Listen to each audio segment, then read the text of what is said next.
Bike ଦୁର୍ଘଟଣା 3 ଗୁରୁତର।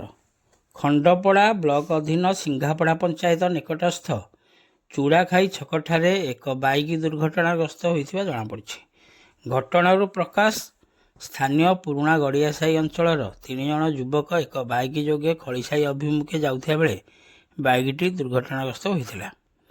ଏଥିରେ ଯାଉଥିବା ଯୁବକମାନେ ପୁରୁଣା ଗଡ଼ିଆସାହିର ଦୀପକ ମହାନ୍ତି 18 ବର୍ଷ, ରାଜା ସାହୁ 18 ବର୍ଷ ଏବଂ କୁଳମଣି ମହାନ୍ତି 22 ବର୍ଷ ବୋଲି ଜଣାପଡ଼ିଛି। ଆହତମାନଙ୍କୁ ସ୍ଥାନୀୟ ବାସିନ୍ଦାମାନେ ଆହତ ଅବସ୍ଥାରେ ଖଣ୍ଡପଡ଼ା ଗୋଷ୍ଠୀ ସ୍ୱାସ୍ଥ୍ୟ କେନ୍ଦ୍ରକୁ ନେଇ ଆସିଥିଲେ।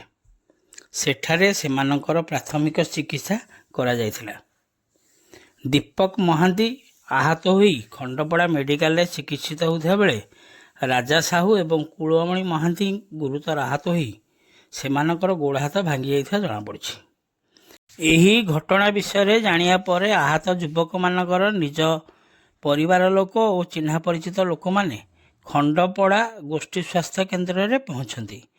ରାଜା ସାହୁ ଏବଂ କୁଳମଣି ମହାନ୍ତି ଗୁରୁତର ଆହତ ଥିବାରୁ ସେମାନଙ୍କୁ ନୟାଗଡ଼ ଗୋଷ୍ଠୀ ସ୍ୱାସ୍ଥ୍ୟ କେନ୍ଦ୍ରକୁ ରେଫର କରାଯାଇଥିବା ଜଣାପଡ଼ିଛି।